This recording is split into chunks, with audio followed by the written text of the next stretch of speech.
So today the topic we have is the topic joints, all right, and we will also study some disorders also, right? So in joints, basically joints, what are they? When we need a connection between two bones, then there is a requirement of joints. Okay. इसका मतलब क्या कि दो bones को अगर हमारे को जोड़ना है, यानी कि दो हड्डियों को अगर हमारे को जोड़ना है, जैसे कि हमारी हाथ जो है, जो हमारा पूरा हाथ की हड्डी है, यानी हमारी जो लिम्ब की हड्डी है पूरी पूरी, वो हमारे हाथ से कैसे जोड़ेगी, वो हमारे शोल्डर से कैसे जोड़ेगी, तो ये जॉइंट्स करवाते हैं, ठीक है। जॉइंट्स यहाँ पे लिखा है साफ साफ, joints are essential for all types of movements. जितनी भी मूवमेंट होती है ना, उसके लिए जॉइंट्स एसेंशियल क्यों? क्योंकि फिर हमारी मूवमेंट जो परफेक्टली नहीं हो पाएगा, जॉइंट्स हमारे खराब होंगे तो हमारा हाथ पैर जो भी चीज़ें वो प्रॉपर्ली वर्क नहीं कर पाएंगी, right. Involving the bony parts of the body, joints essential है किसको इन्वॉल्व करते करते? बोनी पार्ट्स ऑफ बॉडी, यानी कि बोनी पार्ट के साथ साथ जॉइंट्स जो हैं वो एसेंशियल होते हैं, ठीक है। ये एडिशन में इसके साथ। अब बात कर रहे हैं locomotory movements are no exception to this. जितनी भी लोकोमोटरी मूवमेंट होती है इसमें कोई एक्सेप्शन नहीं होता कि ऐसा नहीं होता कि अगर जॉइंट्स खराब है तो मूवमेंट हो जाए, पॉसिबल नहीं है, ठीक है, पॉसिबल नहीं है, यानी कि जॉइंट्स सही होने चाहिए। यहाँ पे साफ साफ लिखा है locomotory movements are no exception to this, यानी कि जॉइंट्स अगर खराब है, मान लो अगर जॉइंट्स खराब हो गए तो लोकोमोटिव मूवमेंट्स में ऐसा नहीं कि आप जॉइंट्स खराब करके करवा लो, तो इसलिए एक्सेप्शन यहाँ पे कोई भी नहीं है। ऐसा नहीं कि कोई मूवमेंट बिना जॉइंट्स के हो जाए, जॉइंट्स परफेक्टली सही होने चाहिए, यानी कि अच्छी खासी कंडीशन में होनी चाहिए, तभी प्रॉपर मूवमेंट हो पाएगी। प्रॉपर मूवमेंट यानी कि परफेक्ट मूवमेंट से कहते हैं, ठीक है। Joints are points. अब जॉइंट्स होते क्या है, ये वाली बात देख रहे थे भाई हम। जॉइंट्स आर पॉइंट्स, एक second, joints are points of contact between bones और बिटवीन बोन्स एंड कार्टिलेजेस। अभी क्या बोला, ध्यान सुनना है हमारे को, यहाँ पे लिख भी लेंगे हम, कोई दिक्कत वाली बात यहाँ पे नहीं आनी चाहिए। Joints are points of contact, joints क्या है, पॉइंट है जहाँ पे कॉन्टैक्ट होता है। यहाँ पे क्या होता है, कॉन्टैक्ट। अब कैसा कॉन्टैक्ट, जैसे कि मान लो मैंने यहाँ पे एक हड्डी बनाई इस तरीके से, थोड़ा और अच्छे से बना लेते हैं चलो। जैसे कि अगर मैं एक हड्डी बनाना चाहूँ तो कुछ इस तरीके से वो हड्डी अपनी बन सकती है। परफेक्टली अभी भी नहीं लग रही होगी ये, कोई बात नहीं, अच्छे से और बना लेंगे इसको, थोड़ी पतली बनेगी बस ये।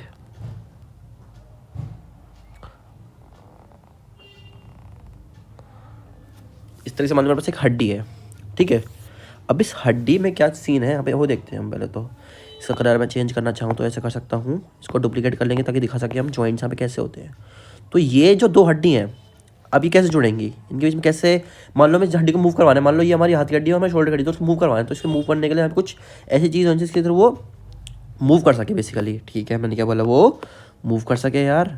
तो यहाँ पे मैं थोड़ा सा कॉन्टैक्ट में यहाँ पे मान लो कुछ लिक्विड भी हो सकता है यहाँ पे, ताकि इजी रोटेशन हो सके यार, ताकि फ्रिक्शन कम हो सके मेरे भाई एंड बहनों।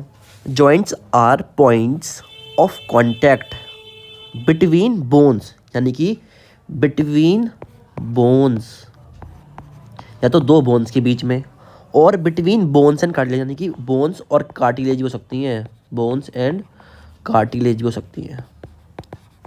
जैसे ये वाला जो एग्जांपल दिया मैंने, बिटवीन बोन्स, यानी कि दो बोन्स के बीच का, और एक हो सकता है बोन्स और कार्टिलेज दोनों के बीच में। इज दैट क्लियर यार? ठीक है, इतना मुझे समझ में आ चुका है। आगे चलते हैं। Force generated by the muscles is used to carry out, यहाँ बोल रहा है force generated by the muscles is used to carry out movement through joints where the joint act as a fulcrum.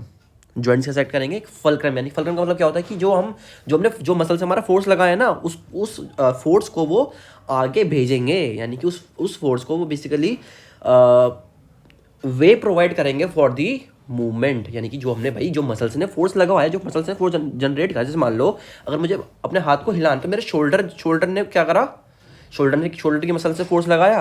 अब शोल्डर पे joint, यहाँ पे joint होता है हमारे पास जिसको बोलते हैं हम बॉल एंड सॉकेट जॉइंट, तो उस बॉल एंड सॉकेट जॉइंट के थ्रू हमारा हाथ मूव करा, यानी कि हमारे हाथ पे इफेक्ट गया, यानी कि एक फलक्रम की तरह, एक मीन्स ऑफ वे की तरह काम करते, ताकि अपना क्या हो सके यार, मूवमेंट ईजिली हो सके। ये अच्छे समझ में आ गया होगा। अगला आगे चलते हैं। The movability of these joints vary depending on different factors. अब जो जॉइंट्स की मूवमेंट है ना, वो डिपेंड करती है अलग अलग फैक्टर्स पे कि वो जॉइंट कहाँ पे प्रेजेंट है, सेकंड थिंग कि वो जो जॉइंट मूवमेंट करवाना चाह रहे हैं, फिर जो हम मूवमेंट करवाना चाह रहे हैं वहाँ पे कितनी मूवमेंट की आवश्यकता है, कितनी पॉसिबिलिटी है नेचुरली। तो वो जॉइंट उस तरह से मूवेबिलिटी दिखाते हैं। यानी कि जॉइंट्स की मूवेबिलिटी डिपेंड करती है, हर जॉइंट की मूवेबिलिटी सेम नहीं होती है यार। मैंने क्या बोला, हर जॉइंट की मूवेबिलिटी सेम नहीं होती है यार, ठीक है। The movability at these joints vary depending on different factors. Joints have been classified, इसी क्योंकि ये अलग अलग फैक्टर्स हैं यहाँ पे, तो इसलिए हमने क्लासीफाई कर दिया ना इसको यार, तो हम एक ही नाम दे देते, ठीक है यार। Joints have been classified into 3 major structural forms. कौन कौन से? 3 मेजर स्ट्रक्चरल फॉर्म्स, जिसमें सबसे पहले हमारे पास आता है fibrous joint, cartilaginous joint and synovial joint. Namely fibrous, cartilaginous and synovial. अब जो फिब्रस जॉइंट है ना, उसमें मूवमेंट सबसे कम होती है, या मतलब इसमें मूवमेंट होती ही नहीं। जैसे कि हमारी जो सर की हड्डियाँ देखी, सर की हड्डियाँ, हमारे जो स्कल की हड्डियाँ हैं वो कैसे जुड़ी हुई हैं, वो सूचर्स की हेल्प से जुड़ी हुई हैं। वहाँ पे फिब्रस जॉइंट होता है। हमारी क्रेनियल बोन्स, क्योंकि उसको तो हम ना हिला सकते हैं, वो तो बहुत सारी 3-4 जो हड्डियाँ हैं वो सब जुड़ी हुई हैं अच्छे से, है ना, ठीक है यार। अब यहाँ पे क्या बोलते हैं उसको ध्यान से देखेंगे हम। Fibrous joints do not allow any movement. Fibrous joint जो होते हैं कोई भी मूवमेंट को अलाउ नहीं करते यार। This type of joint is shown by the flat skull bones. कौन दिखाते हैं इनको? हमारी सर की खोपड़ी की हड्डियां उनको वो दिखाती हैं। Which fuse end to end with the help of dense fibrous connective tissue in the form of sutures. मैंने बताया था ना, सूचर्स की फॉर्म में, ठीक है यार, टू फॉर्म क्रेन, ताकि वो क्रेन को इजीली बना सकें। सिंपल सी बात है यार, एकदम कोई इसमें बड़ी बात नहीं आई है। ये अपना हो गया कौन सा? Fibrous joint. एग्जांपल में क्या, कौन सा अपना सूचर्स बनाते हैं यार, कहाँ पे? हमारी क्रेनियम की जो हड्डियाँ होती हैं, यहाँ पे लिखा है भी साफ साफ flat skull bones, right, flat skull bones, all right है, ठीक है। In cartilaginous joints the bones involved are joint together. यहाँ क्या बोल रहा है, दी कार्टिलेजिनस जॉइंट जो होती हैं उनके अंदर बोन जो है ना इन्वॉल्व है, जॉइंट हो रखी हैं together with the help of cartilages. अब इसका नाम ही कार्टिलेजेस जॉइंट है, कैसे कैसे कैसे जुड़ी होंगी ये कार्टिलेज की हेल्प से जुड़ी होंगी ना यार। क्या बोल रहे हैं यहाँ पे ये कि कार्टिलेजिनस जॉइंट है, तो भाई साहब नाम से पता चल रहा है कि कार्टिलेज की हेल्प से जुड़ी होंगी। अब जैसे कि हमने पढ़ा था 7 चैप्टर में स्ट्रक्चरल ऑर्गेनाइजेशन इन एनिमल्स के अंदर, तो भाई कार्टिलेज जो होता है ना वो कैसा होता है, वो थोड़ा सा प्लाएबल होता है, थोड़ा इलास्टिक होता है, थोड़ा कॉन्ट्रैक्ट हो सकता है ना यार। तो यार वो थोड़ी थोड़ी मूवमेंट दिखा देगा, क्योंकि वो हल्की हल्की मूवमेंट शो कर सकता है इजीली, ठीक है ना यार। बहुत ज़्यादा नहीं करेगा, हल्की हल्की movement up to a certain extent वो कर सकता है, ठीक है। The joint between the adjacent vertebrae, जैसे हमारी रीढ़ की हड्डी है। अब क्या मैं रीढ़ की हड्डी को पूरा उल्टा सीधा कर सकता हूँ? नहीं यार, मैं up to a certain extent ही बेंड कर पाता हूँ ना यार। या तो मैं बहुत तगड़ा प्रैक्टिस करने वाला बंदा हूँ, या तो मैं कोई एक्सेप्शनल इंसान हूँ। नहीं तो नॉर्मल ह्यूमन बीइंग हल्की हल्की मूवमेंट ही कर पाते हैं। तो जो हमारी वर्टिब्रे हैं 26 वर्टिब्रे से तो उठ सकते हैं ना यार। बिल्कुल सही बोला मैंने। Vertebral column is of this pattern and it permits limited movement. यहाँ पे लिखा है साफ साफ, परमिट्स लिमिटेड मूवमेंट, ठीक है। बहुत क्लियर है, कोई दिक्कत नहीं है यहाँ तक। अगला है साइनोवियल जॉइंट, जो कि बहुत इंपॉर्टेंट है basically. Synovial joints are characterised by the presence of fluid filled synovial cavity. अब जैसे मैंने यहाँ पे फ्लूइड बनाया था, ये साइनोवियल फ्लूइड मान लो। तो साइनोवियल फ्लूइड होने की वजह से क्या होगा, अब जो बोन मूव कर रही थी ना, बोन जो मूव कर रही थी वो इजीली मूव कर पाएंगे, क्योंकि यहाँ पे एक तो फ्लूइड आ गया। फ्लूइड की वजह से क्या होगा यार, जो फ्रिक्शन जनरेट हो रहा था 2 बोन्स के मूवमेंट की वजह से वो कम हो जाएगा यार। तभी तो यहाँ पे क्या हुआ, यहाँ पे अच्छी मूवमेंट हो पाएगी। जैसे हमारा बॉल एंड सॉकेट जॉइंट, हमारे और जो तरीके के जॉइंट होते हैं वो सब यहाँ पे आएंगे, ठीक है यार। यहाँ पे साइनोवियल जॉइंट के अंदर बहुत सारे अलग अलग तरीके के जॉइंट होते हैं, वो हम देखेंगे अभी, ठीक है भाई। The articulating surface of the 2 bones, यानी कि 2 बोन्स की जो आर्टिकुलेटिंग सर्फेस, जैसे कि ये एक बोन का जो आर्टिकुलेटिंग सर्फेस है, ये वाला जो सर्फेस है, यहाँ पे क्या होगा, हमारा साइनोवियल फ्लूइड भरा हुआ होगा। अब क्या लिखा है यहाँ पे, such an arrangement allows considerable movement, यानी कि ऐसी मूवमेंट जिसको हम इजीली कंसीडर कर सकें, जो एक अच्छी खासी मूवमेंट हो, जिसको हम एक अच्छा मूवमेंट कंसीडर कर सकें। जैसे मान लो अगर कोई सामने बंदा खड़ा है, उसको मुझे देखना है, उसने क्या करा है, एक बार उसने ना बेंट हो गया, एक उसने हाथ हिलाया, तो कौन सी मूवमेंट मुझे अच्छे से शो कर पाएगा, वो जिसमें उसने हाथ हिलाया है। क्योंकि जिसमें वो बेंट करेगा उसमें क्या होगा, उसमें कम से कम मूवमेंट होगी कंपेयर टू जिसमें वो हाथ हिलाएगा अपना गोल गोल, ठीक है यार। Such an arrangement considerable movement करवा देती है, ठीक है। These joints help in locomotion and many other movements. वैसे तो सारे जॉइंट जो है वो मूवमेंट के लिए हेल्पफुल होते हैं, बट जैसे कि सबसे ऊपर वाला फिब्रस जॉइंट, उसमें बहुत कम मूवमेंट होती है ना। कार्टिलेज में अच्छी खासी मूवमेंट हो पाती है हमारी बैक की, बट ये वाला जो है साइनोवियल जॉइंट सबसे ज़्यादा मूवमेंट एंड लोकोमोशन में हेल्प करता है। सबसे ज़्यादा लोकोमोशन चीज़ होता है, जैसे हमारे हाथ का घूमना, पैरों का चलना, सब चीज़ें इसकी हेल्प से होती हैं, साइनोवियल जॉइंट की हेल्प से, ठीक है। जैसे घुटनों का हो गया, हमारे घुटने वाले जॉइंट जो होते हैं। अब ध्यान से देखो, तो हमारा बॉल एंड सॉकेट जॉइंट कहाँ पर है यार? हमारा ह्यूमरस पता है कहाँ पर है? हमारे हाथ की सबसे ऊपर वाली हड्डी ह्यूमरस, सबसे लंबी हमारे हाथ में बात करें तो हमारी ह्यूमरस हो गई।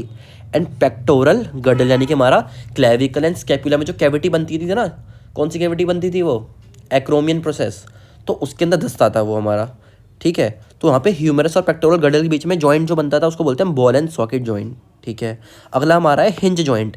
हिंज हमारे जैसे कब्जा होता है, कब्जा, कब्जा देखा जो दरवाजे में कब्जा होता है, दरवाजा जो है एक सर्टेन एक्सटेंट तक खुल पाता है एक ही जगह पे। जैसे हमारा नी जॉइंट है, जो हमारी नी है वो कैसे बेंड होगी? वो इनवर्ड बेंड होती है, हमारी नी इनवर्ड बेंड होती है, आउटवर्ड तो नहीं जाती है ना, तो ये एक तरफ मूवमेंट करवाते हैं अच्छे से। अगला है हमारा पाइवट जॉइंट, जो कि हमारे कहाँ पर होता है? एटलस एंड एक्सिस, यानी कि हमारी जो हमारी हड्डी है ना, जो हमारी हड्डी कह रहे हैं, जो हमारी खोपड़ी है और जो हमारी स्पाइनल हमारी जो रीढ़ की हड्डी है, इसके बीच में होता है हमारी एक बोन होती है एटलस, जो कि हमारी सबसे ऊपर वाले वर्टिब्रे में होती है, ठीक है, सर्वाइकल वर्टिब्रे में। एंड और एक्सेस जो है हमारी ऊपर वाली बोन में रहती है। तो यहाँ पे बनता है हमारा पाइवट जॉइंट, ठीक है, जो कि हमारे को अच्छी खासी 200 डिग्रीज तक हमारी लेफ्ट एंड राइट मूवमेंट करवा देता है, अप टू 200 डिग्रीज या फिर 180 डिग्रीज तक, ठीक है।